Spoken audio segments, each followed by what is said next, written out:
Magandang gabi po. Okay, before we start, let's pray together. Bago po tayo magsimula, tayong lahat po ay manalangin. Dear merciful and gracious Father, Mahal naming Ama na mahabagin at mapagpala, thank you for saving us from sin and eternal destruction. salamat po sa pagliligtas sa amin mula sa kasalanan at walang hanggang pagkawasak. Thank you for guiding us to abide in church until now. Salamat po sa paggabay sa aming manatili sa church magpahanggang ngayon. Thank you for allowing great chance we can learn the Word of God this time. Salamat po sa pagpapahintulot ng dakilang pagkakataon na mapag-aralan namin ang salita ng Diyos sa oras na ito. This time, God called many brothers and sisters who desire the Word of God. Sa oras na ito, tinawag ng Diyos yung maraming mga kapatiran na nagnanais ng salita ng Diyos. Please teach and guide us through the Word of God.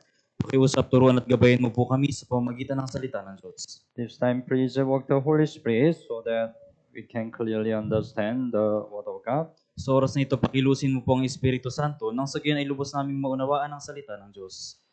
This time, from start to the end, we only rely on your mercy and gracious. Sa oras na ito, mula sa simula hanggang sa matapos, kami po ay umaasa lamang sa iyong habag at biyaya. We pray in Jesus' name. Itinadalangin namin ito sa pangalan ni Jesus. Amen. Amen.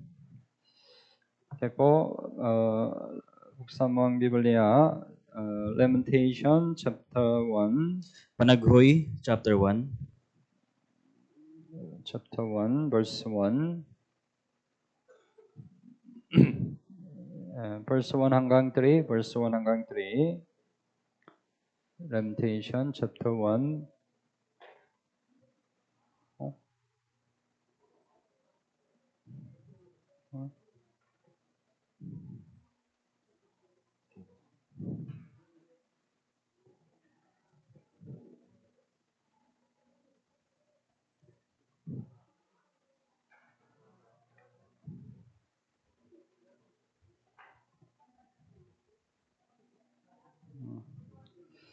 Okay, chapter 1, verse 1 hanggang 3. Basahin po natin ng sabay-sabay.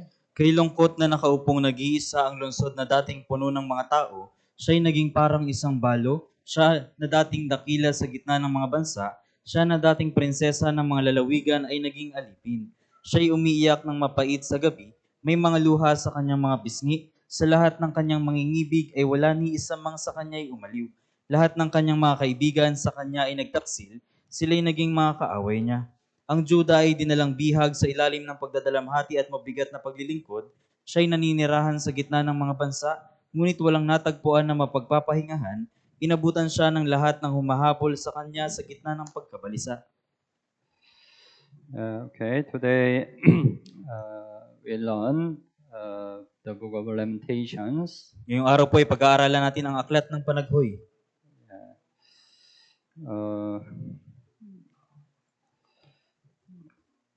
The title, this title, Lamentation, English, Lamentation.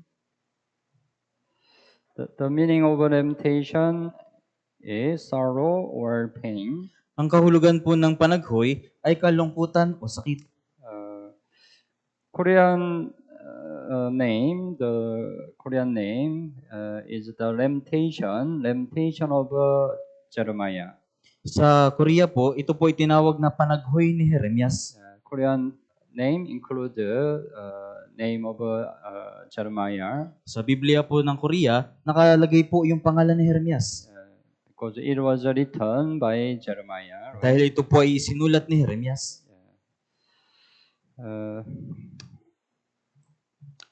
We think about the date of the writing is estimated to be sometime between 586 BC. It's the time the destruction of Jerusalem temple, and 580 BC, the death of Jeremiah. Yung panahon ng pagsulat ay tinatayang sa pagitan ng 586 BC kung saan winasak ang templo ng Jerusalem at 580 BC ang kamatayan ni Jeremias. Because the book describe the destruction of Jerusalem in a very clear and realistic way. Dahil ipinaliwanag ng aklat yung pagkawasak ng Jerusalem sa isang malinaw at makatotohanang paraan. So people think it was written soon after Jerusalem was destroyed. Kaya inisip ng mga tao na ito ay isinulat pagkatapos mawasak ang Jerusalem. Last time we learned the book of Jeremiah, right? Nakaraan po pinag-aralan natin yung aklat ng Jeremias. Jeremiah, right? He prophesied the destruction of Jeremiah. Si Jeremias po ay pinropesiya niya yung pagkawasak ng Jerusalem. But lamentation was written after the already destruction of Jerusalem. Pero yung panaghoy po ay isinulat pagkatapos na mawasak ang Jerusalem. We need to know the background of lamentations. Kailangan po nating malaman yung pinagmulan ng panaghoy. The southern kingdom of Judah lost its sovereignty in BC 606 Yung kaharian ng Timog Juda ay nawala yung kapangyarihan ng BC 606 due to the first Babylonian invasion. dahil sa unang pagsalakay ng Babylonia. If we look at the Bible, the Babylon invade Israel for total 3 times. Kung babasahin po natin ang Biblia, makikita po natin na sinakop at winasak ng Babylonia yung Jerusalem ng 3 beses.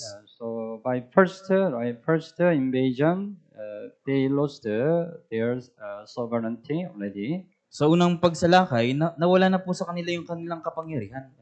And then BC 586, it's the third invasion. The temple in Jerusalem was destroyed. At noong 586 BC, ito po yung ikatlong pagsalakay, yung templo ay winasak. So, right, Jerusalem was completely destroyed this time by third invasion of Babylon. Kaya sa ikatlong pagsalakay ng Babylonia, yung templo ng Jerusalem ay ganap na nawasak. This time, King Zedekiah had his eyes plugged out and taken captive. At sa pagkakataong ito, si Haring Sedekias, yung kanyang mga mata ay nanlabo at dinalang bihag. Right? Except for a few of the poor who were left behind, the rest of the people of Judah were exiled to Babylon. Maliban doon sa kakaunting mga taong may hirap na naiwan, ang lahat ng mga tao sa Judah ay pinatapon sa Babylonia. So it is called Babylonian exile. Babylonian exile. Kaya ito po yung tinawag na pagtapon sa Babylonia. Israel became captivity, right? Captive of Babylon for total 70 years. Yung Jerusalem po ay naging bihag ng Babylonia sa loob ng 70 taon. And also all the article and utensils from the temple were also carried off to Babylon.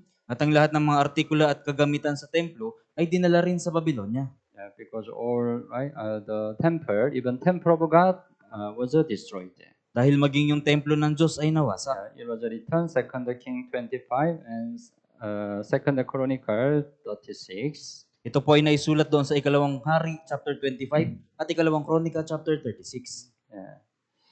Anyway, right, Israel, right, was completely destroyed by Babylon. Gayunpaman yung Israel ay ganap na nawasak ng Babylonia. Let's think about the purpose of the right of the lamentation. Ngayon po pag-isipan natin yung layunin ng pagsulat ng panaghoy. The book of Lamentation was written during a very hard time of Israel. Yung aklat ng panaghoy ay naisulat sa panahon ng sobrang kahirapan ng Israel. It shares the sorrow of the people of Israel. Ibinahagi dito yung kalungkutan ng mga tao sa Israel. But it gives them comfort Pero ito yung nagbigay sa kanila ng kaaliwan. and to warn future generations. At upang balaan yung mga hinaharap na henerasyon.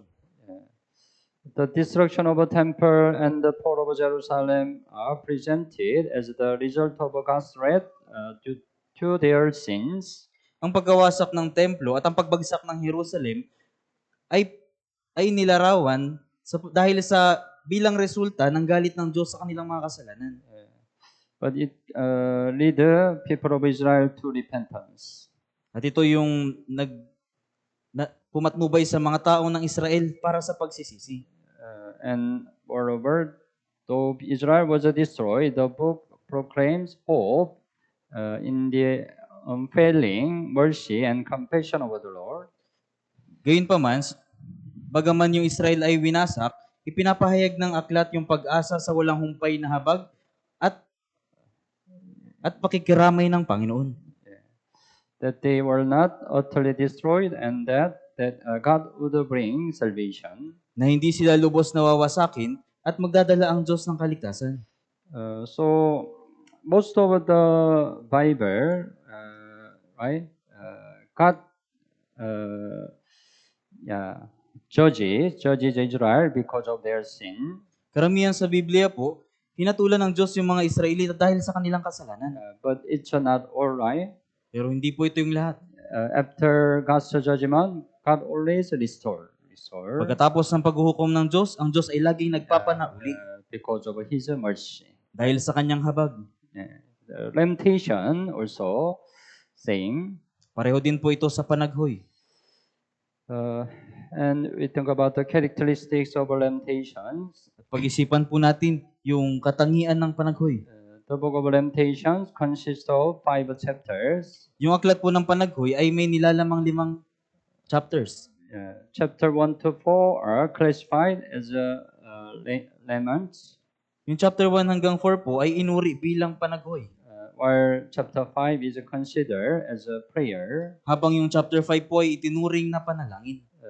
And the book of Lamentation is composed either in an acrostic form, at ang aklat ng panaghoy ay isinulat sa anyong acrostic. Acrostic form. What's this? Ano po ito?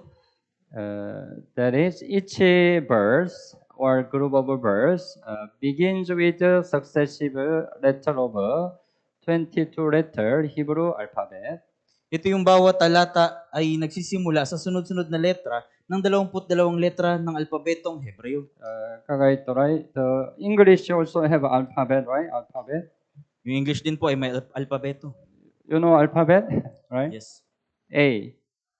Pagkatapos B, C, hanggang G, right? Alphabet. But Hebrew also has a Hebrew alphabet. Pero yung Hebreo din po ay may alpabetong Hebreo. Yeah, but the start of the word, each chapter, start with the alphabet letter. Pero yung bawat talata ng bawat chapter ay nagsisimula sa kanilang alphabet. Halimbawa, the start chapter 1 verse 1. Yeah, apple. Apple is something like this. Halimbawa po sa chapter 1 verse 1, apple is P. Ano po?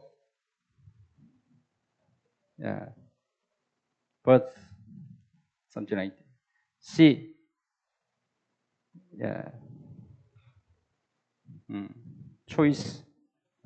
Something like this. Naintindihan niyo po? Yeah, because lamentation, yeah, it's the poem, poem. Dahil yung panaghoy po ay isang tula. It's originally poetry or poem. Sa katunayan, ito po ay tula. So, I'm not sure you try to write the poem. Hindi ko po alam kung nasubukan nyo ng gumawa ng tula. Some poem, right? Write this way, right? Yung ibang tula po ay sinulat sa ganitong paraan. Lamentation pareho. Lamentation. Hebrew has a 22 alphabet. Yung Hebreo po ay may 22 alpabeto. That's why if you look at Lamentation, chapter 1, you check chapter 1, 22 verse, right? You check. Tingnan niyo po. 22 verse. Tama? Chapter 1? Chapter 2. Anong verse? 22 verse? Tama? Tama? Yes. Tama. Chapter 3. 66. Why 66? Bakit po 66? 66, yeah. Chapter 1, 22. Chapter 2, 22. Chapter 3, 66. Chapter 4, 22. Chapter 5, 22. Tama? 66, yeah. 20, 30 multiply 22, right? 30, each 30 verse combined. Yung tatlong talata po ay pinagsama. Alphabet. Naintindihan niyo po? That's why each of the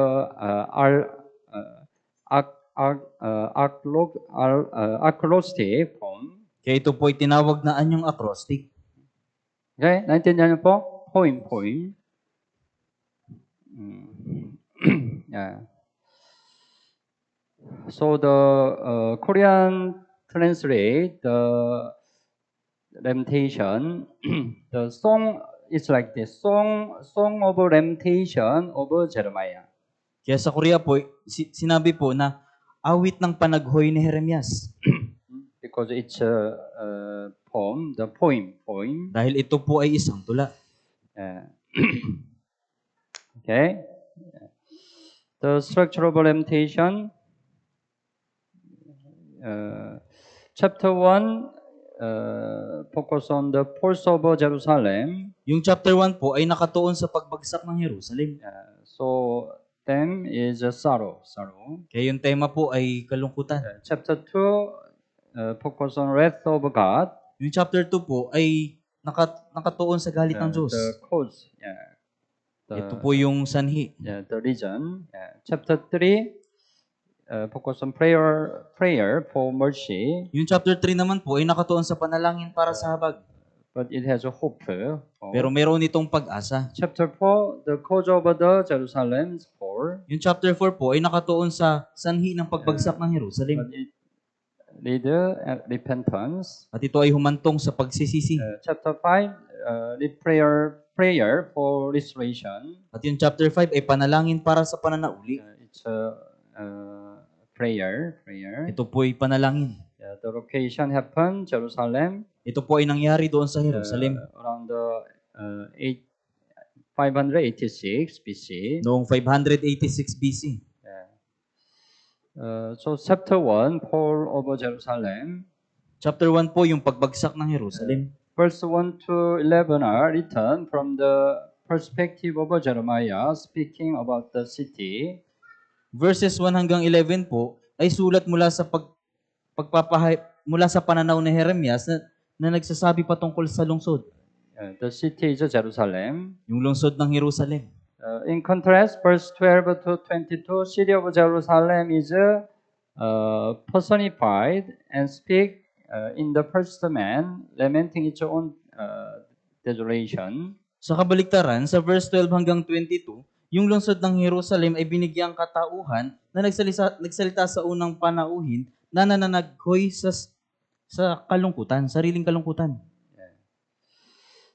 Although Jerusalem was destroyed by Babylonian invasion, but the true cause was the sin of Israel. Kahit na ang Jerusalem ay nawasak dahil sa pagsalakay ng Babylonia, ngunit ang tunay na dahilan ay ang kasalanan ng Israel. Furthermore, the judgment is presented as the result of God's righteousness. Bukod pa rito, yung paghuhukom ay pinakita bilang resulta ng katuwiran ng Diyos. God is a justice, right? Ang Diyos ay hukom. That's why whenever meron sin, God judges sin, right? Kaya sa tuwing mayroong kasalanan, humahatol ang Diyos sa kasalanan. That's why Jerusalem was destroyed there, right? Kaya yung Jerusalem ay nawasak. Chapter 2, wrath of God. Chapter 2, yung galit ng Diyos. The destruction of Jerusalem is emphasized not as a result of a Babylonian visible power, but as a God's wrath. Yung pagkawasak ng Jerusalem ay binigyang din na hindi resulta ng kapangyarihan ng Babylonia, kundi sa pamamagitan ng galit ng Diyos. Verse 1 to 12 describe the wrath of the Lord. Sa verse 1 hanggang 12, ipinaliwanag yung galit ng Diyos. While verse 13 to 22 shows how the city itself having been destroyed by that divine wrath. Habang yung verse 13 hanggang 22, ipinakita kung paano yung lungsod ay nawasak dahil sa puot, dahil sa banal na puot. Chapter 3 is a prayer for mercy. Chapter 3 ay yung panalangin para sa habag. In verse 1 to 39, Jeremiah speaks as if he is one of the people of Judah. Sa verse 1 hanggang 39, si Jeremias ay nagsalita na parang isa siya sa mga tao sa Juda. He feels their pain and talk about it like it's his own. Naramdaman niya yung sakit at binanggit ito ng parang sa kanyang sarili. Even though he describes many trouble, he also shares a message of hope. Kahit na binanggit niya yung maraming kaguluhan, nagbahagi pa rin siya ng mensahe patungkol sa pag-asa. And verse 40 to 66 are prayer that cries out to God in the midst of suffering. At sa verse 40 hanggang 66 ay ang panalangin ng pagdaing sa Diyos sa gitna ng kahirapan. And chapter 4 is the cause of Jerusalem's fall. At sa chapter 4, yung sanhi ng pagbagsak ng Jerusalem. Verse 1 to 10 contrasts Zion. Zion is Israel. Israel's former glory with its present misery. So verse 1 to 10 ay magkaiba sa dating kaluwalhatian ng Israel at sa pangkasalukuyang paghihirap. Verse 11 to 22 rebuke the false prophet and priest who bear the greatest responsibility for bring the God's wrath upon the people. So verse 11 hanggang 22, ang pagsaway sa mga bulaang propeta at pari na may dala ng mabigat na responsibilidad dahil sa pagdadala ng galit ng Diyos sa mga tao. Right, last time we learned, right, Jeremiah, many false prophets led Israelite to depart Israel from God. Nakaraan pinag-aralan natin sa panahon ni Jeremias na maraming bulaang propeta yung dinala yung mga tao mula napapalayo sa Diyos. These verses also point out the tragic end of those who trust not in God but in powerful neighboring nations like Egypt and Assyria. Pinupunto rin ng talatang ito yung malungkot na pagtatapos ng mga taong hindi nagtiwala sa Diyos kundi sa kapangyarihan ng mga kalapit na bansa gaya ng Ehipto at Assyria. And then chapter 5 is a prayer for restoration. At yung chapter 5 ay panalangin para sa pananauli. Verse 1 to 18 recall God's anger toward Jerusalem. Verse 1 hanggang 18, ito yung pag-alala sa galit ng Diyos sa Jerusalem. And verse 19 to 22 are a prayer for restoration. Verse 19 hanggang 22 ay panalangin para sa pananauli. So it's the whole the structure of lamentation. Ito po yung kabuuan ng aklat ng panaghoy. But the important thing, we need to learn the lesson from lamentation. Pero yung mahalagang bagay, kailangan nating matuto ng aral mula sa panaghoy. First, we can know that it's the fulfillment of a prophecy. Una, dapat nating malaman na ito yung pagsasakatuparan ng propesiya. You open Lamentation chapter 2. Buksan niyo po sa Panaghoy chapter 2. Chapter 2, 17.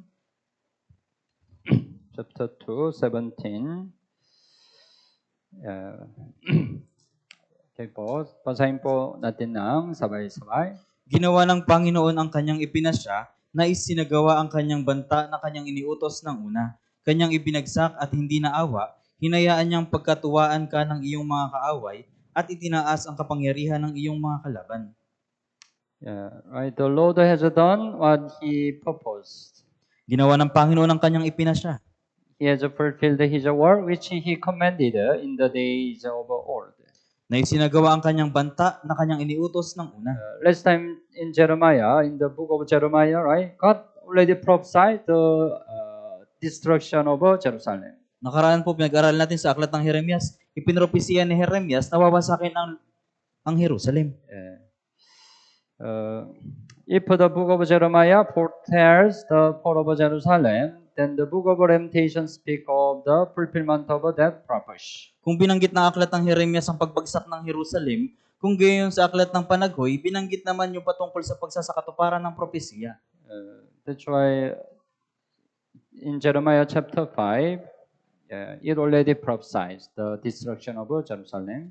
Kaya sa Jeremias chapter 5, ipinropesiya na yung pagbagsak ng Jerusalem. Verse 17, chapter 5, verse 17, they shall eat of your harvest and your bread, which your sons and daughters should eat. They shall eat of your flock and your harp. They shall eat of your vines and your fig tree. They shall destroy your fortified city in which you trust with the sword. Lalamunin nila ang iyong ani at ang iyong pagkain, lalamunin nila ang iyong mga anak na lalaki at babae, lalamunin nila ang iyong mga kawan at ang iyong mga bakahan, lalamunin nila ang iyong mga puno ng ubas at mga puno ng igos, ang iyong mga lungsod na may kuta na iyong pinagtitiwalaan ay kanilang wawasakin sa pamamagitan ng tabak. Right? They shall destroy your fortified city. It's Jerusalem, right? Kanilang wawasakin, ito po yung Jerusalem. Already prophesied, right? In the book of Jeremiah. May propesya na po sa aklat ng Jeremias. But finally, it was fulfilled, right? Pero ito po ay naisakatuparan. So, the fall of Jerusalem is a warning and an example of God's judgment for the whole world. Kaya ang pagbagsak ng Jerusalem ay babala at halimbawa ng paghuhukom ng Diyos para sa buong mundo. Okay, Jeremiah chapter 25, you open your Bible, you mark Lamentation, and then 25, 29, Jeremiah 25, 29. Jeremias po, chapter 25, verse 29. 29, basahin po natin ng sabay-sabay. Sapagkat narito, ako'y nagsimulang gumawa ng kasamaan sa lungsod na tinatawag sa aking pangalan, at kayo ba'y aalis na hindi mapaparusahan? Kayo tiyak na parurusahan, sapagkat ako'y tumatawag ng tabak laban sa lahat ng naninirahan sa lupa, sabi ng Panginoon ng mga hukbo. Right? It's a purpose. I begin to bring calamity on the city which is called by my name. Sinabi po dito, ako'y nagsisimulang gumawa ng kasamaan sa lungsod na tinatawag sa aking pangalan. This city, right? Anong city? Jerusalem. Ano po yung lungsod? Lungsod ng Jerusalem. So, you shall not be unfurnished, for I will call for sword on the all inhabitants of the earth. Kayo tiyak na parurusahan sapagkat ako'y tumatawag ng tabak laban sa lahat ng naninirahan sa lupa. So, the judgment and destruction that fell upon Jerusalem, the city, and the temple called by God's name. Kaya yung paghukom at pagwasak na nangyari sa Jerusalem, yung lungsod at yung templo sa pangalan ng Diyos. Shows us that there will be the judgment of the whole world. Ipinapakita sa atin na magkakaroon ng paghukom sa buong mundo. Yeah. So, right? God already prophesied. God will judge this world by fire. Ipinropesiya na ng Diyos na wawasakin ng Diyos ang mundong ito sa pamamagitan ng apoy. At the end of age, right? Sa katapusan ng panahon. Our time. Sa panahon natin. If God destroyed Jerusalem, it will also happen in this world someday. Kung winasak ng Diyos yung Jerusalem, ito rin po ay mangyayari sa ating mundo sa hinaharap. There are similarity between the time of Jeremiah and our present age. Merong pagkakatulad po sa pagitan ng panahon ni Jeremias at sa ating kasalukuyang panahon. From 627 BC until after fall of Jerusalem to Babylon in BC 586, Jeremiah spent over 40 years rebuking the sin of corrupt Judah and Jerusalem. Mula 627 BC hanggang sa pagkatapos bumagsak ng Jerusalem sa pamagitan ng Babylonia noong 586 BC, ginugol ni Jeremias yung kanyang 40 taon sa pagsaway sa kasalanan at kasamaan ng Judah at Jerusalem. Repeatedly, right? Nang paulit-ulit. Repeatedly praying God's impending judgment. Paulit-ulit na binabanggit yung paparating na paghatol ng Diyos. So, right, if you read the book of Jeremiah continue preach the word of God. Kung babasahin niyo po yung aklat ng Jeremias, patuloy na pinapangaral ni Jeremias ng salita ng Diyos. God will judge you. Repent. Hatulan ka ng Diyos, magsisi ka. Right? For how long? For 40 years. Sa loob ng 40 taon. Very long time, right? Sobrang habang panahon. But the people of Judah, whose heart had become as hard as a stone. Pero yung mga tao sa Juda, na yung kanilang puso ay naging matigas na parang bato. So despise and ignore the prophet's message, right? Hinamak at isinawalang bahala yung mensahe ng propeta. Not only ignore, but also persecuted Jeremiah, right? Hindi lamang isinawalang bahala, kundi inusig din si Jeremias.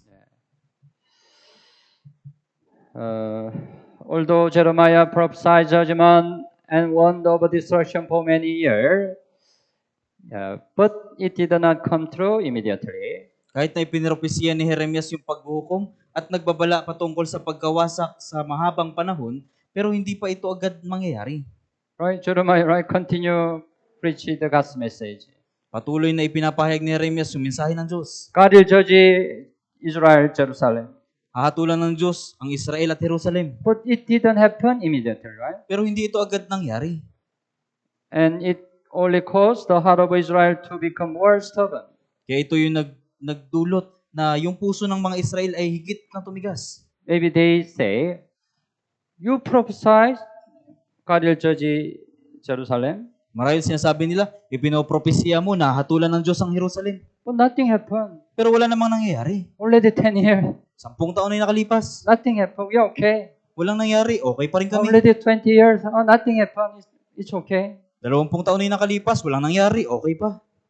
Maybe our time, same situation, Marahil pareho po sa sitwasyon natin ngayon. right? When you get the salvation, you heard Jesus' second coming is very near. Nung nagkaroon kayo ng kaligtasan, narinig nyo na malapit nang dumating si Jesus. At the time, maybe you thought, Jesus will come this year. Marahil sa oras na yun, inisip nyo na si Jesus dadating na ngayong taon. That's why I have to evangelize my family. Kaya inisip mo na, kailangan ko evangelize yung pamilya ko. But after 1 year, after 2 years, Jesus doesn't come. Pero paglipas ng 1, 2 taon, hindi dumating si Jesus. Yeah. For me, I got the salvation 1998. Ako po nagkaroon ako ng kaligtasan 1998. At the time, right, I thought, Jesus will come, maybe before 2000, before 2000 he will come again. Inisip ko noon na marahil si Jesus dadating bago mag 2000. Already 2000, he didn't come. Pero 2000 na hindi siya dumating. Already 2025. Ngayon ay 2025 na. That's why even the people, right? If we say, Jesus will come soon. Kaya kahit sinasabi natin sa mga tao na paparating na si Jesus, No, no change. wala He doesn't namang come. nangyayari. Right? Same situation, right? Parehong sitwasyon po. But we have to understand why the reason why God's judgment didn't come immediately. Pero kailangan nating malaman yung dahilan bakit yung paghukom ng Diyos ay hindi agad dumarating. It was God's heart that it was God's heart that wants all men to be saved. Ito yung puso ng Diyos na nagnanais na ang lahat ng tao ay maligtas. Etcheger 18:23. Etcheger 18:23. You open the Bible, Etcheger 18:23. 23. Basahin po natin ng sabay-sabay. Mayroon ba akong anumang kasiyahan sa kamatayan ng masama? Sabi ng Panginoong Diyos, at hindi ba mabuti na siya'y humiwalay sa kanyang lakad at mabuhay? It is God's heart, right? Ito po yung puso ng Diyos. God doesn't want sinner is finished. Ayaw ng Diyos na mawasak yung masama. God wants Makasalanan. sinner have a repentance, right? Nais ng Diyos na yung makasalanan ay magkaroon ng pagsisisi. That's why He's waiting, Kaya siya ay naghihintay. right? That's why He didn't judge it immediately. Kaya hindi siya agad naghumahatol. 2 Peter 39. 2 Peter 39. Ikalawang Pedro chapter 3 verse 9. It's God's heart. Ito po yung puso ng Diyos. Chapter 39. Okay po, 39. Basahin po natin ng sabay-sabay. Hindi mabagal ang Panginoon tukol sa kanyang pangako, na gaya ng kabagalang itinuturing ng iba, kundi matyaga sa inyo, na hindi niya ibig na sino man ay mapahamak, kundi ang lahat ay dumating sa pagsisisi. It's long suffering to others, right? It's God's long suffering to others. Kundi matyaga sa inyo. Yeah, not willing that any should perish, but that all should come to repentance, right? Na hindi niya ibig na sino man ay mapahamak, kundi ang lahat ay dumating sa pagsisisi. That's why Jesus doesn't come immediately right now. Kaya bakit si Jesus hindi pa rin dumarating hanggang ngayon? It's God's heart, right? God wants even one more soul get the salvation. Dahil ito yung puso ng Diyos na kahit isang kasalanan magkaroon ng kaligtasan. Right? We already know all the sign of the end of age were already fulfilled, right? Alam natin na lahat ng tanda ng katapusan ng panahon ay naisakatuparan na. That's why no problem. Even Jesus comes tonight, right? Kaya walang problema kung darating si Jesus ngayong gabi. Well, why he doesn't come tonight? Pero bakit hindi siya darating ngayong gabi? Because God wants even one soul get the salvation. Dahil nais ng Diyos na kahit isang kaluluwa ay magkaroon ng kaligtasan. Yeah. Jeremiah preached the word of God for 40 years. Ipinangaral ni Jeremias yung salita ng Diyos sa loob ng 40 taon. It's God's mercy, right? Ito po yung habag ng Diyos. God waited Israel come to the repentance. Hinihintay ng Diyos yung Israel na humantong sa tunay na pagsisisi. But even God's patience has its limit. Pero maging yung pasensya ng Diyos ay may limit. In the end, Judah and Jerusalem, having despised his long-suffering mercy, were utterly destroyed. Sa katapusan, yung Judah at Jerusalem na hinamak yung pagtsatsaga ng Diyos ay mawawasak. In the time of Jeremiah, many more prophets, especially Son of God Christ himself, repeatedly foretold the coming destruction of a sinful world. Sa panahon ni Jeremias, maraming mga propeta, lalong higit yung anak ng Diyos na si Kristo mismo, ay paulit-ulit na binanggit yung paparating na pagkawasak dahil sa kasalanan ng sanlibutan. At the time of Jeremiah, right? Prophet Jeremiah was alone, delivered God's message. Sa panahon ni Jeremias, mag-isa si Jeremias na ipinapangaral ang mensahe ng Diyos. But it was fulfilled, right? Pero ito ay naisakatuparan. His prophecy was fulfilled, right? Yung propesya niya na isakatuparan. But how about this time? Pero paano naman ngayon? Yeah. How many prophets prophesied? Gaano karaming propeta ang nagpropesya? Even Jesus himself, right? Prophesied. Maging si Jesus mismo nagpropesya. Yeah. There is a final judgment, fire judgment. Magkakaroon ng huling paghukom sa apoy. Just like Jerusalem was destroyed, as Jeremiah said, this world, which seems like it will last forever, will also come to an end, just as the Bible and Jesus has warned. Gaya ng pagkawasak sa Jerusalem na sinabi ni Jeremias, yung mundong ito na mukhang magtatagal magpakailanman, ay hahantong din sa pagwawakas, gaya ng ibinabala ni Jesus at ng Biblia. Right? It will prepare. Ito po isa sa katuparan. So, we need to learn the lesson. Kaya kailangan nating matuto ng aral. God's purpose always fulfill. Yung propesya ng Diyos ay laging naisa sa katuparan. But there was a misunderstanding of Israel. Pero nagkaroon ng maling pagkaunawa ang Israel. What's misunderstanding? Ano po yung maling pagkaunawa? The Israelites mistakenly believed that Jerusalem, with the temple as the symbol of God's presence, would rest forever.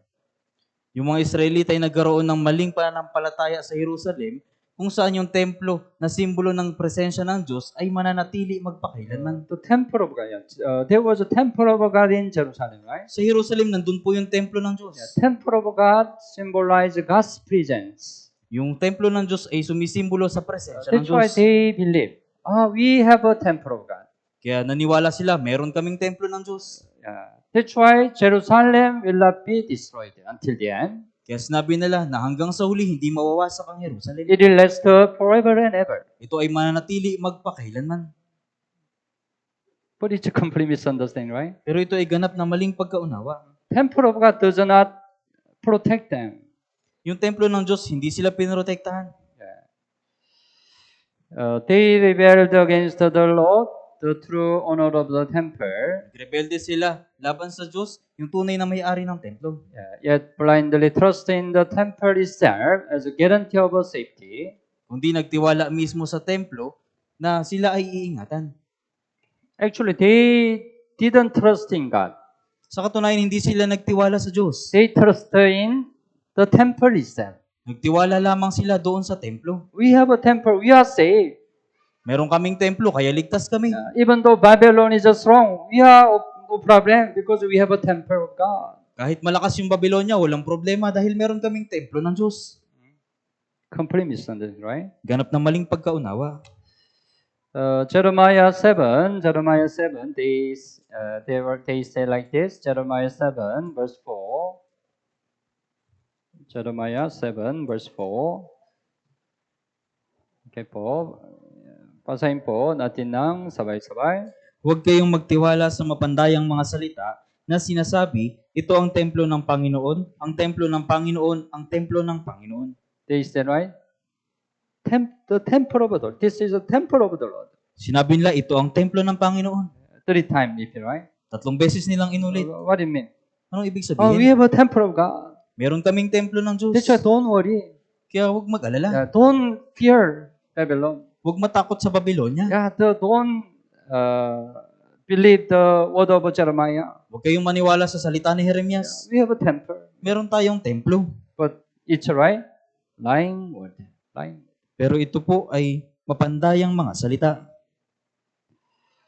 Verse 10, chapter 7, verse 10. Basahin po natin ng sabay-sabay. At pagkatapos ay magsisipa rito at magsisitayo sa harapan ko sa bahay na ito na tinatawag sa aking pangalan na magsasabi, kami ay ligtas upang magpatuloy lamang sa paggawa ng lahat ng karumalduman na ito. Sinabi nila, kami ay ligtas, right? Kami ay ligtas. Yeah, they trust in the temple itself. Nagtiwala sila mismo doon sa templo. It's their misunderstanding. Yun po yung kanilang maling pagkaunawa. It reminds us that ritual and our word of hope without sincere heart cannot guarantee salvation. Pinapaalala sa atin ito na yung mga ritual ay na wala yung sinserong puso ay hindi nito magagarantiya ang kaligtasan. God does not accept the ritual and formal worship of the Israelites when their heart are not in it. Hindi tatanggapin ng Diyos yung mga ritual at yung mga pagsamba ng mga Israelita kung wala doon yung kanilang puso.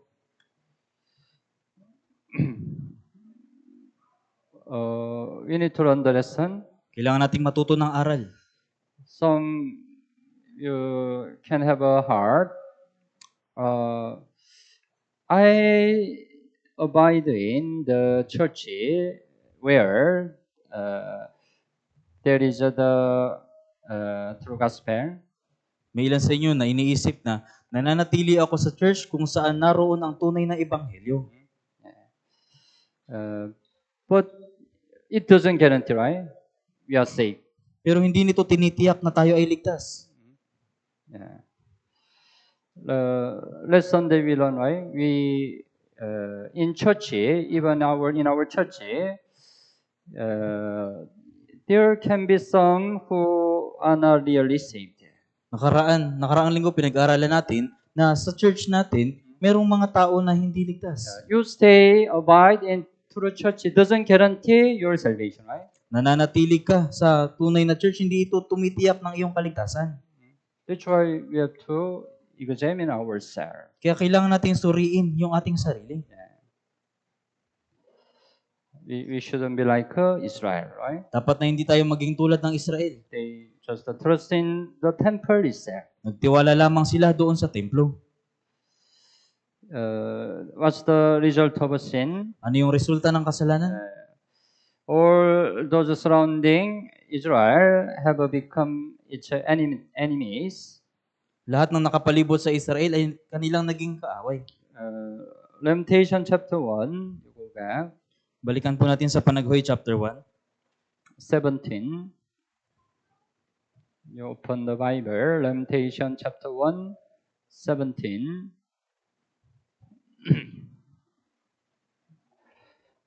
Okay po, basahin po natin ng sabay-sabay. Iniunat ng Zion ang kanyang mga kamay, ngunit walang umaliw sa kanya. Nagutos ang Panginoon laban sa Jacob na ang kanyang mga kalapit ang dapat maging mga kalaban niya. Ang Jerusalem ay naging maruming bagay sa gitna nila. Yeah, Zion is Israel, right? Ang Zion po ay Israel. Yeah, Zion spread out her hand, but no one comfort her.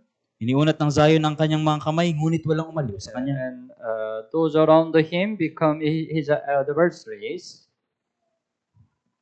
Ang kanyang mga kalapit ang dapat maging mga kalaban. Become his adversary. Ang kanyang mga kalapit ang dapat maging mga kalaban niya.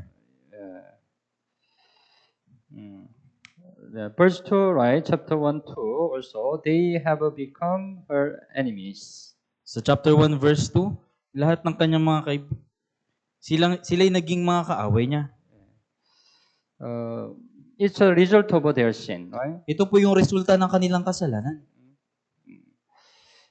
It happened also King Solomon. Ito rin po yung nangyari kay Haring Solomon. After Solomon turned away from the Lord, many adversaries arose against him. Pagkatapos siyang tumalikod sa Panginoon, maraming kaaway yung naging laban sa kanya. When Solomon obeyed to God, he prospered, right? Nung si Solomon ay sumusunod sa Diyos, siya ay masagana. Israel prospered, right? Sumagana yung Israel. But later, right, Solomon disobeyed to God. Pero kalaunan, si Solomon ay sumuway sa Diyos. He left God. Iniwanan niya ang He Diyos. worshiped idol. Sumamba siya sa mga Diyos-Diyosan. Then many adversaries arose. Kaya maraming lumitaw na kaaway. It was written, 1 King chapter 11. Ito ay binanggit doon sa unang hari, chapter 11. So, sometime, right, it can happen in our Christian life. Minsan, ito po yung nangyayari sa ating buhay Kristiyano. If we don't obey, sometimes we also can have many adversaries. Kung hindi tayo sumusunod, minsan nagkakaroon tayo ng maraming kaaway. And God withdrew His hands of protection and power and instead revealed His wrath. At inaatras ng Diyos yung kanyang kamay, yung kanyang pag-iingat at kapangyarihan sa kunti at pinapalitan ito ng kanyang galit. Lamentation chapter 2, you open the Bible. Panaghoy chapter 2. Chapter 2, verse 3. Chapter 2, verse 3. Also, basahin po natin ng sabay-sabay. Kanyang pinutol sa matinding galit ang lahat ng kapangyarihan ng Israel. Iniurong niya sa kanila ang kanyang kanang kamay sa harapan ng kaaway. Siya'y nag-alab na gaya ng nag-aalab na apoy sa Jacob, na tumutupok sa buong paligid. He has drawn back his right hand from before the enemy. Iniurong niya sa kanila ang kanyang kanang kamay sa harap ng kaaway. That's why, right? Nobody keep Israel, right? Kaya walang sino man yung nagtanggol sa Israel. That's why they were destroyed by Babylon. Kaya sila ay nawasak ng Babylonia. And God has broken down the hedge and wall of protection around Israel. At winasak ng Diyos yung kanyang pader na proteksyon sa Israel. Isaiah chapter 5 verse 5, I will take away its hedge, and it shall be burned, and break down its wall, and it shall be trampled down. Isaiah chapter 5 verse 5, aking aalisin ang halamang bakod niyon, at ito ay susunugin, aking ibabagsak ang pader niyon. That's why, if God does not protect Israel, right? Who can protect Israel? Kaya kung hindi po protektahan ng Diyos ang Israel, sino po protekta sa Israel? It was a result of sin. Ito yung resulta ng kasalanan. And joy and glory were lost, and they became a source of shame and mockery. At yung kagalakan at kalahatian ay nawala, at sila ay naging pinagmulan ng kahihiyan at pagkutya. Okay, Lamentation chapter 1 verse 1, go back. Balikan po natin sa Panaghoy chapter 1 verse 1. Chapter 1 verse 1. Okay. Basahin po natin ng sabay-sabay. Kay lungkot na nakaupong nag-iisa ang lungsod na dating puno ng mga tao, siya'y naging parang isang balo, siya na dating dakila sa gitna ng mga bansa, siya na dating prinsesa ng mga lalawigan ay naging alipin. Verse 6, chapter 1, 6 and 7 also. 6 and 7, basahin po natin ng sabay-sabay. Mula sa anak na babae ng Zion ay naglaho ang lahat niyang karilagan, ang kanyang mga pinuno ay naging parang mga usa na hindi makatagpo ng pastulan, sila'y tumakbong walang lakas sa harapan ng humahabol. Naalala ng Jerusalem sa mga araw ng kanyang paghihirap at kapaitan ang lahat ng kanyang mahalagang bagay noong una. Nang ang kanyang bayan ay mahulog sa kamay ng kalaban, ay walang sumaklolo sa kanya. Tiningnan siya na may kasiyahan ng kanyang mga kalaban at tinutuya ang kanyang pagbagsak. Right? No more joy, no more glory, right? Wala ng kasiyahan, wala ng kaluwalhatian. They became shameful, right? Sila ay naging kahiyan. It's a result of a sin. Ito yung resulta ng kasalanan. And also peace was lost. At nawala ang kapayapaan. Chapter 1, Lamentation chapter 1 verse 3. Also, basahin po natin ng sabay-sabay. Ang Juda ay dinalang bihag sa ilalim ng pagdadalamhati at mabigat na paglilingkod. Siya'y nanirahan sa gitna ng mga bansa, ngunit walang natagpuan na mapagpapahingahan. Inabutan siya ng lahat ng humahabol sa kanya sa gitna ng pagkabalisa. Right? She finds no rest, no peace. She finds no peace, no rest. Verse 3, right? Ngunit walang natagpuan na mapagpapahingahan. Isaiah 48:22, there is no peace, says the Lord, for the wicked. Sa Isaiah chapter 48 verse 22, walang kapayapaan para sa masama, sabi ng Panginoon. Walang kapayapaan para sa masama. Right?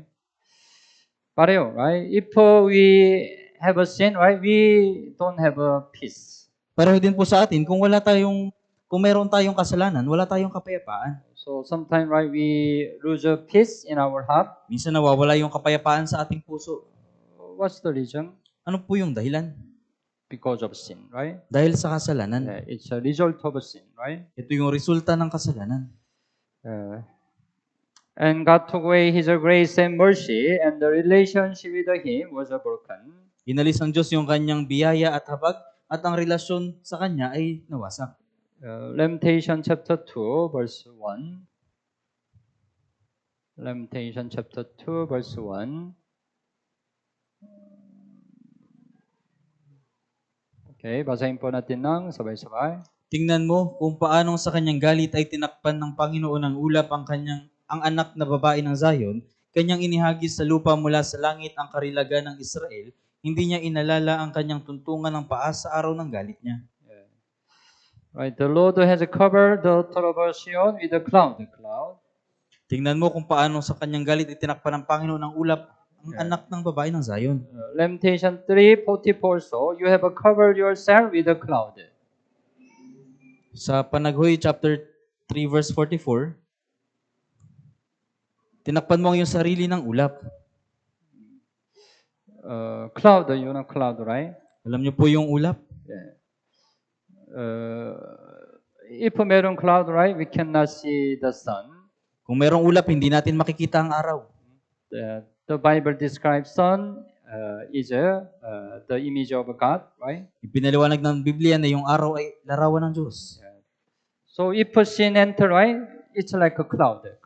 Kaya kung pumasok yung kasalanan, ito ay gaya ng ulap. It cover God's presence, right? Ito yung bumabalot sa presensya ng Diyos. It means we lose a relation with God. Ibig sabihin, nawawalan tayo ng relasyon sa Diyos. No more grace and mercy. Wala ng biyaya at habag. Right? So when people sin, God takes away His grace and mercy.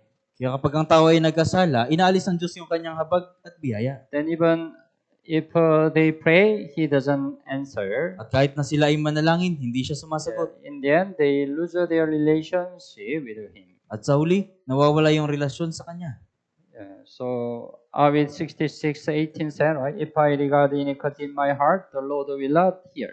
Sinabi sa Awit 66 verse 18, kung iningatan ko ang kasamaan sa aking puso, ang Panginoon ay hindi makikinig. Proverbs 28:9, one who turns away his ear from hearing the law, even his prayer is an abomination. Kawikaan chapter 28 verse 9, ang naglalayo ng kanyang pandinig sa pakikinig ng kautusan, maging ang kanyang panalangin ay karumal-dumal. Maging ang kanyang panalangin ay karumal-dumal.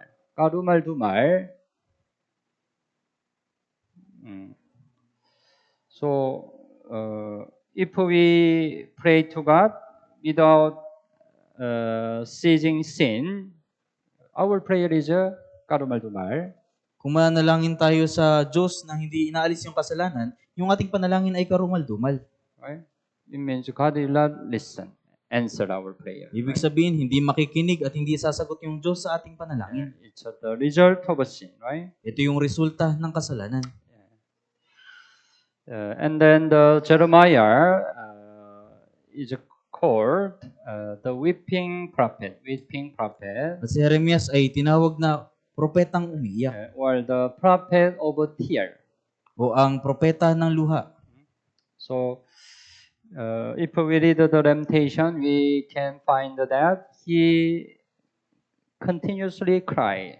Kung titingnan natin sa Panaghoy chapter 1 verse 2, siya ay patuloy na umiiyak. Lamentation chapter 1, 2, verse 2. She weeps bitterly in the night. Her tears are on her cheeks. Siya ay umiiyak na mapait sa gabi, may mga luha sa kanyang mga pisngi. Verse 16, chapter 1, 16. For this thing I weep, my eye overflow with water. Dahil sa mga bagay na ito ay umiiyak ako, ang mga mata ko ay dinadaluyan ng luha. It means not so more crying, not so more tear, right? Ibig sabihin, hindi ka kaunting luha. It's continue, a lot of tear, right? Ito ay patuloy at maraming pagluha. Lamentation chapter 2:11 also, chapter 2:11.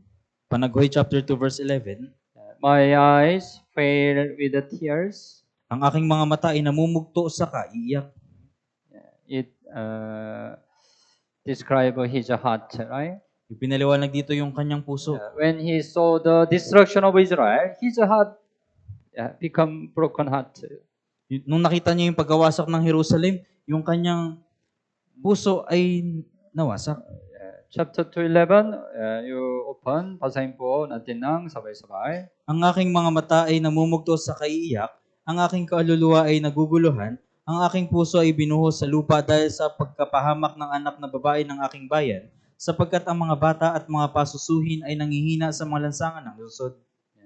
Right? Jeremiah saw destruction of Jerusalem. Nakita ni Jeremias yung pagkawasak ng Jerusalem. Very terrible. He saw very terrible situation, right? Nakita niya yung sobrang nakakakilabot na Yeah, sitwasyon. that's why he cried. Kaya siya ay umiyak. Lamentation chapter 3 also, 48 and 49. 48 and 49, basahin po natin ng sabay-sabay. Ang mata ko'y dinadaluyan ng maraming luha dahil sa pagkawasak ng anak na babae ng aking bayan. Ang mata ko'y dadaluyan ng walang hinto, walang pahinga. English translation, right? It said, my eyes overflow with the rivers of water. Rivers of water. Sa pagsasalin sa English, ang aking mata ay nag-uumapaw sa gaya ng tubig sa ilog. Not river, you know, river. Alam niyo po yung ilog? Not konti lang. Hindi po kakaunti. Marami. Tama? And 49, my eyes flow and do not cease without interruption. Ang mata ko'y dadaluyan ng walang hinto, walang pahinga. Continue. He cried continue. Patuloy siyang umiyak Because of the destruction of Israel, right? dahil sa pagkawasak ng Israel. The prophet Jeremiah wept for the people of Judah who refused to accept God's word. Ang mga propeta, si propeta Jeremias ay umiyak dahil sa mga tao ng Juda na tinanggihan ang pagtanggap sa salita ng Diyos. And he mourned when he saw their destruction. At nagluksa siya nung nakita niya yung kanilang pagkawasak.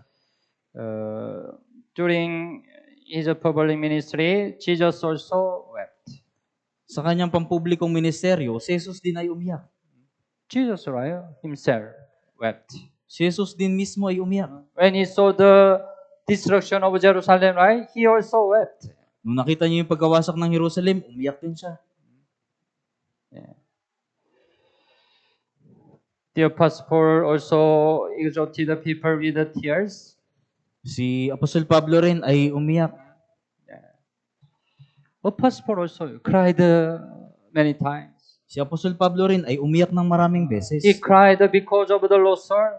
Umiyak siya dahil sa mga maraming ligaw na kaluluwa. He cried for the brothers and sisters. Umiyak siya para sa mga brothers at He sisters. cried some brothers and for some brothers and sisters who, don't continue their Christian life. Iniyakan niyo yung mga brothers at sisters na hindi nagpatuloy sa kanilang buhay Kristiyano. Right? Yeah.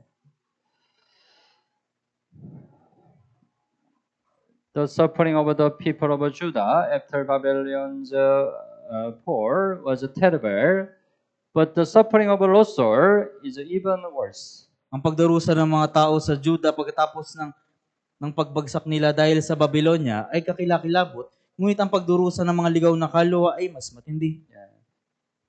Jeremiah, right, wept by singing destruction of Jerusalem. Si Propeta Jeremias ay umiyak dahil nakita niya yung pagkawasak ng Jerusalem. He saw terrible situation, right, happen. Nakita niya yung kakilakilabot na pangyayari. But we know what will happen to the lost soul if they don't get the salvation until the end. Pero tayo alam natin kung anong mangyayari sa mga ligaw na kaluluwang hindi maliligtas hanggang sa uli. Their destruction is eternal hell. Yung kanilang pagkawasak ay sa walang hanggang impyerno. Their destruction, much great destruction than Jerusalem at the time of Jeremiah, right? Yung kanilang pagkawasak ay mas matindi kaysa sa pagkawasak sa Jerusalem sa panahon ni Jeremias. Should we not weep for the lost souls? Hindi ba tayo iiyak para sa ligaw na kaluluwa? We also have to weep for the lost soul, right? Kailangan din nating umiyak para sa mga ligaw na kaluluwa. We learn first, right? Prophecies of Jeremiah was a complete fulfilled in this time. Pinag-aralan natin sa una na yung propesya ni Propeta Jeremias ay naisakatuparan sa panahong ito. Right? That's why the prophecy of the lost soul will be fulfilled completely. Kaya yung propesya patungkol sa mga ligaw na kaluluwa ay ganap na may isa sa katuparan. They will go to eternal hell, right? Sila ay pupunta sa walang hanggang impyerno.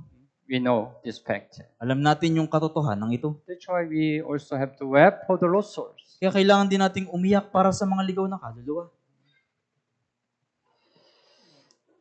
So are we on the 26:5-6? Those who sow in tears shall live in joy. Yaunaw ang nagsisipagkasignaluhan ay mag-aani na may sigaw ng kagalakan. Verse 6, he continually goes forth weeping, bearing seed for sowing. Siyang lumalabas na umiyak na may dalang itinanim ng mga binhi. Yeah. So, this week, right, we have a youth Bible camp. Ngayong linggo po ay magkakaroon tayo ng Youth Bible Camp. Next month, we have a Calendar Bible Seminar. Sa sunod na buwan, mayroon tayong Grand Bible Seminar. It's the time we have to weep for the lost soul. Ito yung panahon para umiyak tayo sa mga ligaw na kaluluwa. Yeah. Like the Jeremiah, the prophet of tear. Prophet of tear. Gaya ni Jeremias na propeta ng luha. And God who measures with the line. At ang Diyos na sumusukat na may linya. Lamentation chapter 2 verse 8. Panaguhay chapter 2 verse 8. Chapter 2, 8. Okay po, chapter 2, 8. Basahin po natin ng sabay-sabay. Ipinasya ng Panginoon na gibain ng pader ng anak na babae ng Zion. Tinandaan niya ito ng guhit. Hindi niya iniurong ang kanyang kamay sa paggiba. Kanyang pinapanaghoy ang muog at ang kuta. Sila'y sama-samang manghihina.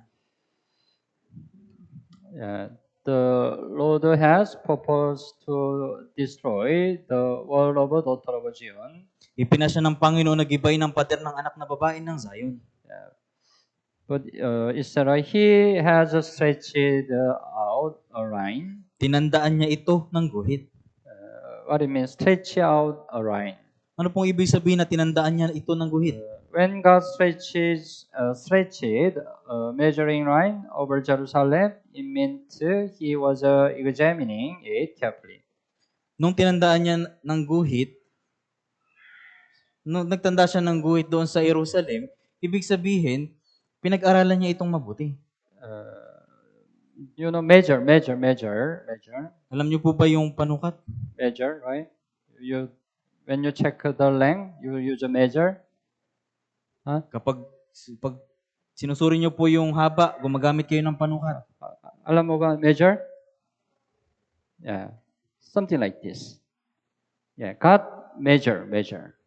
Gaya po nito, sinukat ng Diyos. According to this measure, God judge them.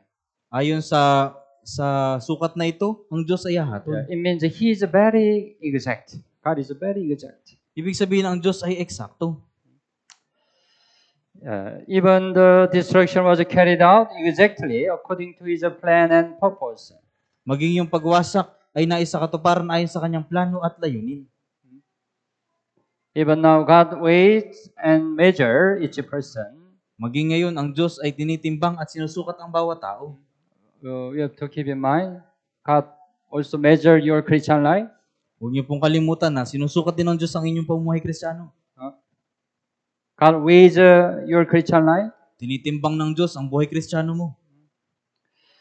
2 King 21:13 said, I will stretch over Jerusalem the measuring line.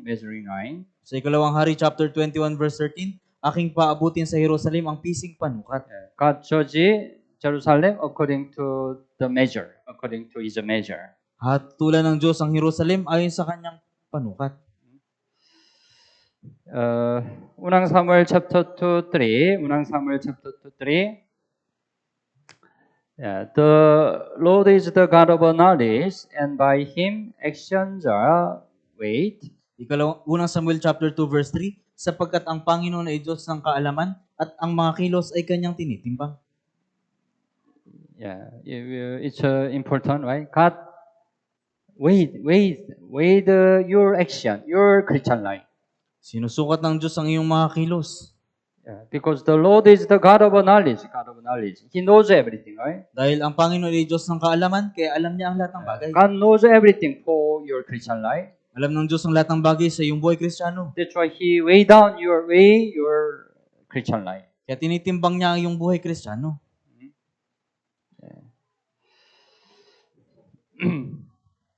So, God is the one who measure and weigh our Christian life. Kaya Diyos ang tumitimbang at sumusukat ng ating buhay Kristiyano.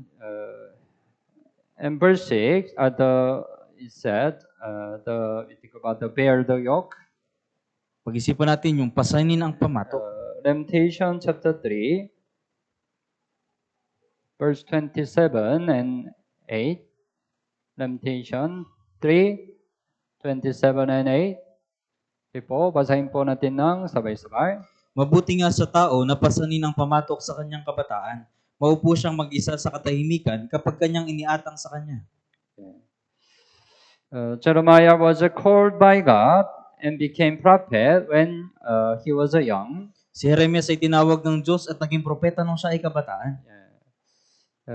This is bearing the yoke in his youth. Ito yung pasanin ng pamatok sa kabataan.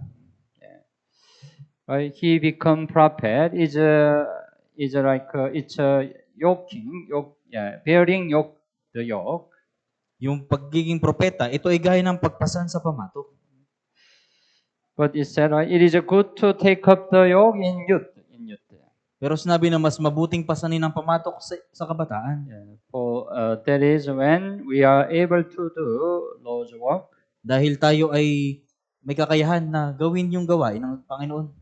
Ecclesiastes 12. You open your Bible. Ecclesiastes chapter 12, verse 1.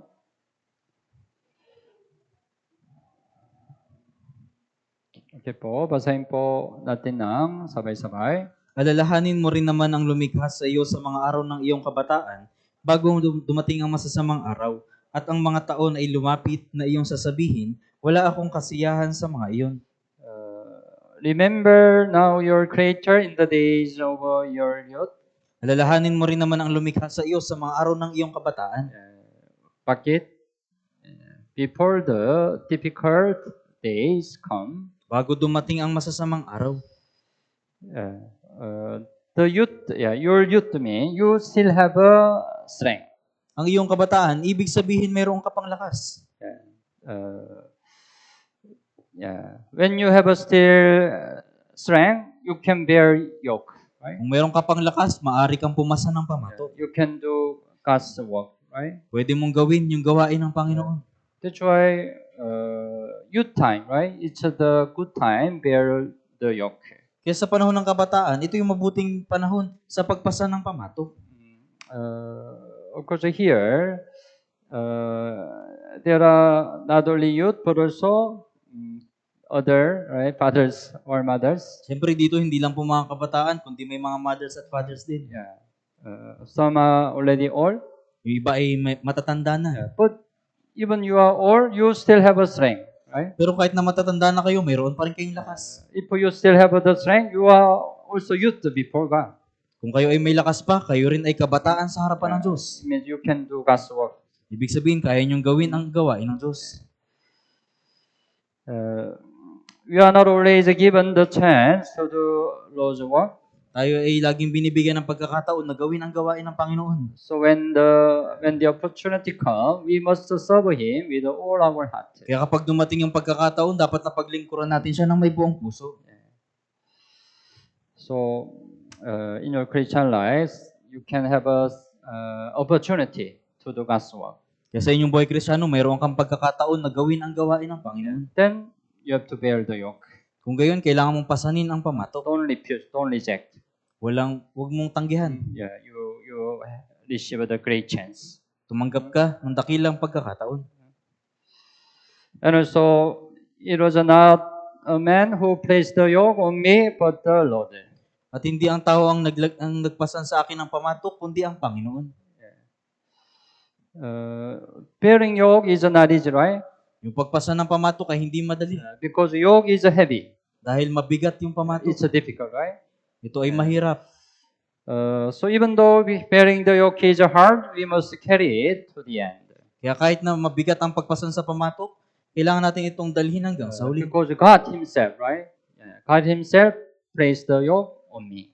Dahil Diyos yung nagpasan ng pamatok sa akin. So you also have your own yoke. Kaya meron din kayong sarili nyong pamatok. Sometimes it's very heavy, right? Minsan ito ay sobrang bigat. It's not easy to carry, Hindi ito madaling buhatin. but don't forget, God put the yoke on you. Pero huwag mong kalimutan na inilagay ng Diyos ang pamatok So sa you iyo. have to carry this yoke until the end. Kaya kailangan mong pasanin ang pamatok na ito hanggang sa huli. Okay. And the last, there is a hope even in discouragement. At panghuli, mayroong pag-asa kahit sa panghihina ng loob. Lamentation chapter 3. Lamentation chapter 3, 19. Okay, 19 hanggang 21. 19 hanggang 21. Basahin po natin ng sabay-sabay. Alalahanin mo ang aking paghihirap at ang aking kapaitan, ang katas ng mapait na halaman at ng apdo. Patuloy itong naaalala ng aking kaluluwa at yumuyo ko sa loob ko. Ngunit ito'y naaalala ko, kaya't mayroon akong pag-asa. Yeah. Remember my oppression and roaming, the wormwood and the gall. Alalahanin mo ang aking paghihirap at ang aking kapaitan. It explained the heart of Jeremiah. Sinasabi dito yung puso ni Jeremias. It's a very difficult heart, right? Ito ay napakahirap na puso. Yeah. That's why 20, my soul still remembers and sink within me. Kaya sa verse 20, patuloy itong naalala ng aking kaluluwa at yumuyo ko sa loob ko. It means because of what happened in Israel, his heart was very discouraged. Ibig sabihin, dahil sa nangyari sa Israel, yung kanyang puso ay talagang nandumo. Right? He always cry. Siya ay palaging umiiyak. But 21, this I recall to my mind, therefore I have hope. Pero sa verse 21, ngunit ito'y naaalala ko, kaya't mayroon akong pag-asa. Even though the situation is very terrible, I have hope. Kahit na terrible yung sitwasyon, ako ay mayroong pag-asa. The hopeless situation was enough to discourage Jeremiah. Yung sitwasyon na walang pag-asa ay sapat na para panghinaan ng loob si Jeremias. But he said that he found the hope even in the midst of despair. Pero sinabi niya na nakahanap siya ng pag-asa sa gitna ng kahirapan. How was he able to have a hope? Paano siya nagkaroon ng pag-asa? We need to learn the lesson. Kailangan na makuha tayo ng aral. Because we can also have a same situation like Jeremiah. Dahil maaari din tayong magkaroon ng parehong sitwasyon na gaya ni Jeremias. Then we can also have a hope like Jeremiah. Kung gayon, magkakaroon din tayo ng pag-asa ng tulad ng kay Jeremias. You can apply, right? Pwede nyo itong may apply. He recalled the word of promise of God, Inalala niya yung salita ng pangako ng Diyos. right? The key point, right? Verse 21. This I recall to my mind. Yung pangunahing punto po sa verse 21, ngunit ito'y naalala ko. Recall. Naalala. Lamentation chapter 3, 31 and 32. Open your Bible. 33, 31 and 32. Basahin po natin ng sabay-sabay. Sapagkat ang Panginoon ay hindi magtatakwil ng walang hanggan, ngunit bagaman siya'y sanhi ng kalungkutan, siya'y mahabag ayon sa kasaganaan ng kanyang tapat na pagmamahal. The Lord will not cast off forever. Sapagkat ang Panginoon ay hindi magtatakwil ng walang hanggan. Though He causes grief, yet He will show compassion according to the multitude of His mercies. Ngunit bagaman siya'y sanhi ng kalungkutan, siya'y mahabag ayon sa kasaganaan ng kanyang tapat na pagmamahal. Jeremiah recalled the promise of God, right? Inalala ni Jeremias yung pangako ng Diyos. Because in the book of Jeremiah, God already promised. Dahil sa aklat ni Jeremias, nangako na ang Diyos. God will judge Israel because of their sin. Hahatulan ng Diyos ang Israel dahil sa kanilang kasalanan. That's why Israel will become the captivity of Babylon. Kaya yung Israel ay magiging bihag ng Babylonia. Yeah, but it will happen, they will be captivity of Babylon for 70 years. Pero ito ay mangyayari na sila ay magiging bihag ng Babylonia sa loob ng 70 After taon. 70 years, I will restore them. Pagkatapos ng 70 taon, papanumbalikin ko sila. God promised already. Nangako na ang Diyos. Jeremiah 29, verse 10. Jeremias chapter 29 verse 10. That's why when you look at the lamentation, you need to connect book of Jeremiah. Kaya kung titingnan niyo yung aklat ng panagkoy, kailangan niyo itong ikonekta sa aklat ng Jeremias. 29 verse 10. 29 verse 10. Basahin po natin ng sabay-sabay. Sapagkat ganito ang sabi ng Panginoon, kapag naganap na ang 70 taon para sa Babylonia, dadalawin ko kayo at tutuparin ko sa inyo ang aking pangako at ibabalik ko kayo sa dakong ito. Right? It's a promise. It's the purpose, right? Ito po ay propesya. It's the promise of God, right? Ito po yung pangako ng Diyos. After 70 years are complete at Babylon, I will visit you and perform my good word toward you. Kapag naganap na ang 70 taon para sa Babylonia, dadalawin ko kayo at tutuparin ko sa inyo ang aking pangako. And cause you to return to Jerusalem again. At ibabalik ko kayo sa dakong ito. Right? It's a promise of God, right? Ito po yung pangako ng Diyos. Jeremiah recalled. Naalala ito ni Jeremias. Because a long time ago, he already heard this promise of God, right? Dahil matagal na panahon na yung nakalipas, narinig niya yung salitang ito. But when he looked at the situation, what happened? Pero nung nakita niya yung sitwasyon, anong nangyari? The destruction of Jerusalem. Yung pagkawasak ng Jerusalem. He was depressed, right? Siya ay napanghinaan ng loob. That's why this time he reminded again God's Yes, promise. Kaya sa pagkakataong ito, inalala niya yung pangako ng Then Diyos. he could have a hope again, right? At nagkaroon siyang muli ng pag-asa. Jeremiah saw the destruction of Jerusalem and the temple, but he had received God's promise of restoration. Nakita ni Jeremias yung pagkawasak ng Jerusalem at ng templo, pero tinanggap niya yung pangako ng Diyos na pananauli.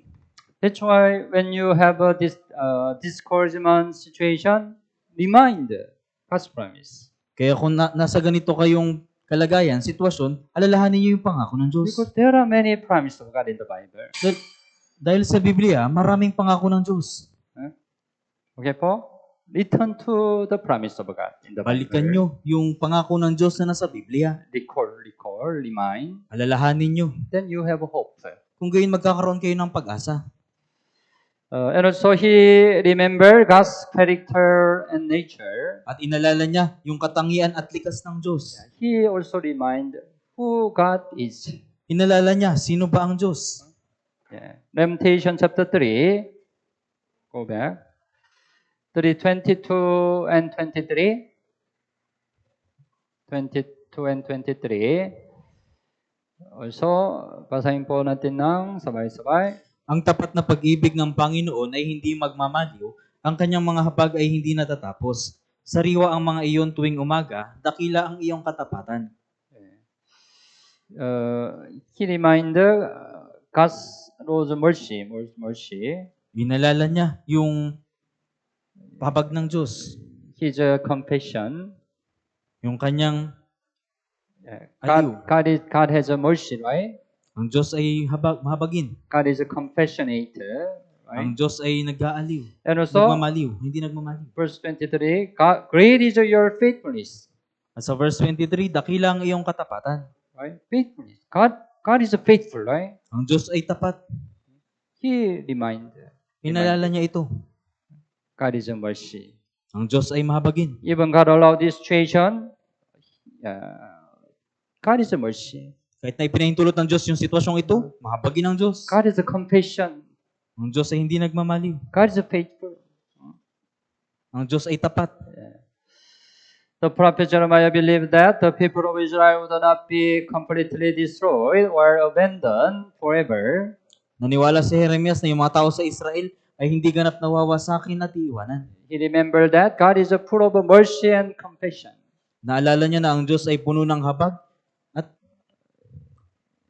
And because God is faithful, Jeremiah recalled that he would surely keep his promises. at dahil ang Diyos ay tapat, naalala ni Jeremias na natutuparin ng Diyos ang kanyang pangako. That's why when you are in the discouragement situation, you remind God's character, who is God. Kaya kung kayo nasa mahirap na sitwasyon, alalahanin niyo kung sino ang Diyos. Okay? And then he waited and hoped for the Lord's salvation. At siya ay naghintay at umasa sa pagliligtas ng Panginoon. Lamentation chapter 3, 25 and 26. 25 and 26. Basahin po natin ng sabay-sabay. Ang Panginoon ay mabuti sa kanila na naghihintay sa Kanya, sa kaluluwa na humahanap sa Kanya. Mabuti nga na ang tao ay tahimik na maghintay para sa pagliligtas ng Panginoon. The Lord is good to those who wait for Him, Ang Panginoon ay mabuti sa kanila na naghihintay sa Kanya, to the soul who seek Him. sa kaluluwa na humahanap sa Kanya. So, 26, it is a good that one should hope and wait quietly for the salvation of the Lord. So verse 26, mabuti nga na ang tao ay tahimik na maghintay para sa pagliligtas ng Panginoon. God already promised, right? Nangako na ang Diyos. God already promised after Babylonian captivity, 70 years, Israel will return to Jerusalem. Nangako yung Diyos na pagkatapos ng 70 taon na pagsakop ng Babylonia sa Israel, sila ay babalik sa Jerusalem. But Israel side, right? They had to wait. Pero sa panig ng Israel, kailangan nilang maghintay Until God works, hanggang sa kumilos ang Diyos. right? God allowed grace to us. Ipinahintulot ng Diyos ang biyaya sa atin. But God does not allow the grace immediately. Pero hindi agad-agad ipinapahintulot ng Diyos ang biyaya. To get the God's grace, we have to also wait. Upang makuha ang biyaya ng Diyos, kailangan din natin maghintay. There is a time when God acts and intervenes. Merong panahon ng pagkilos ng Diyos.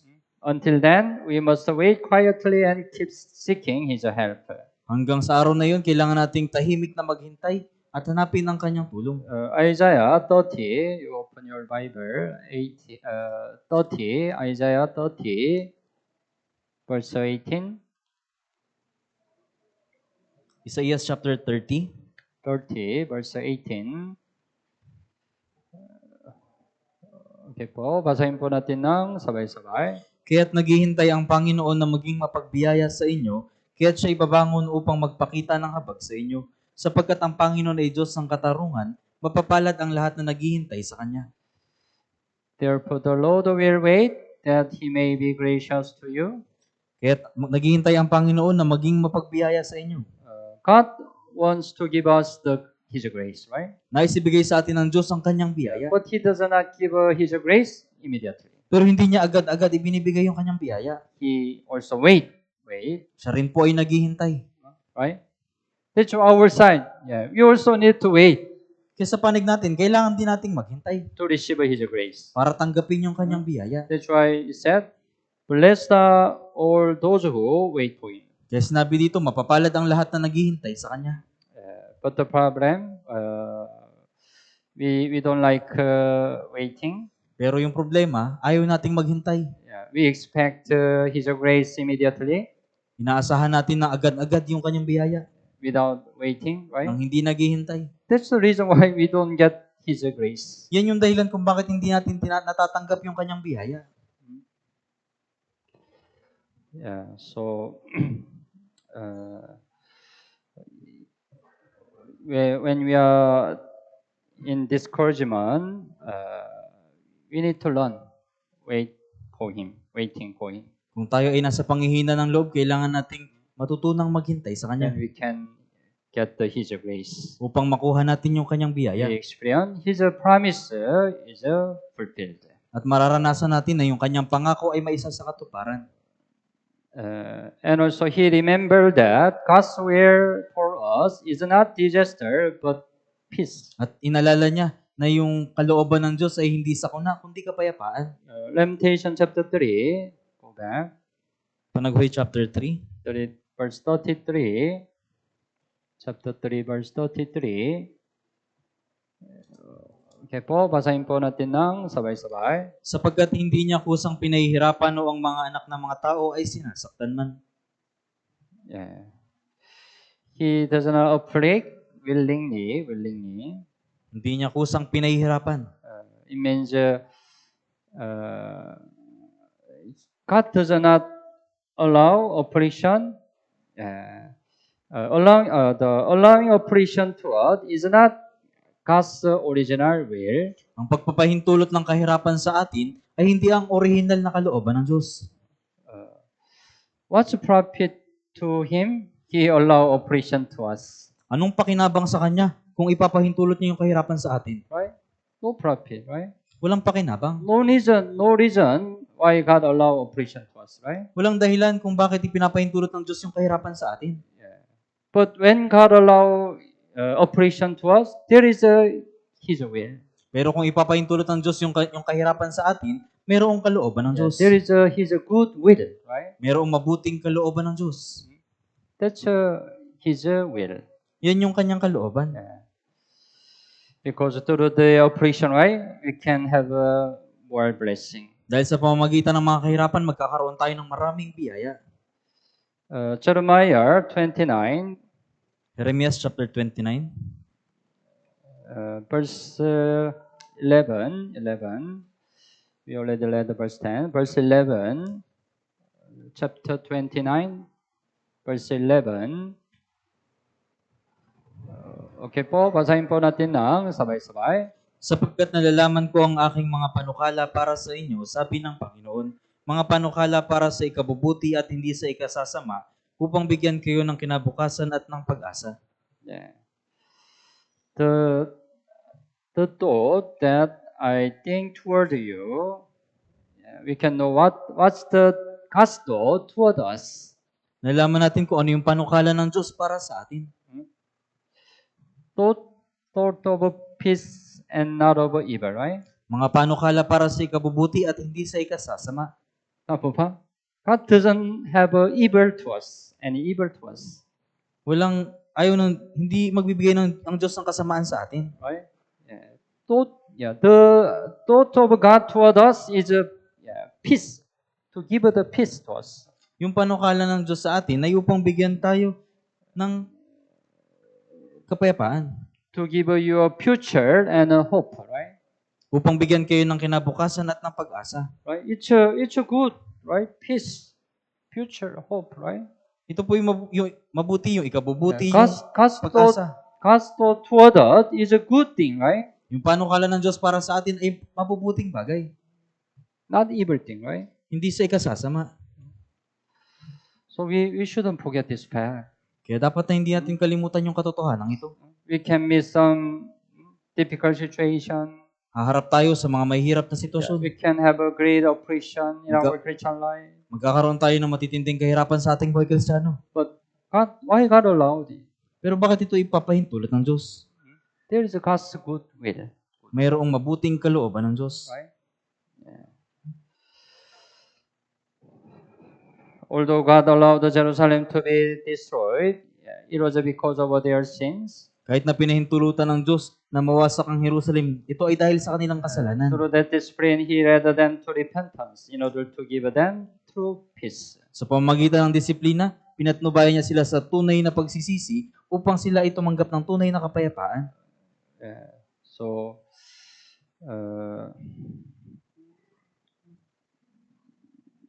that's why Jeremiah,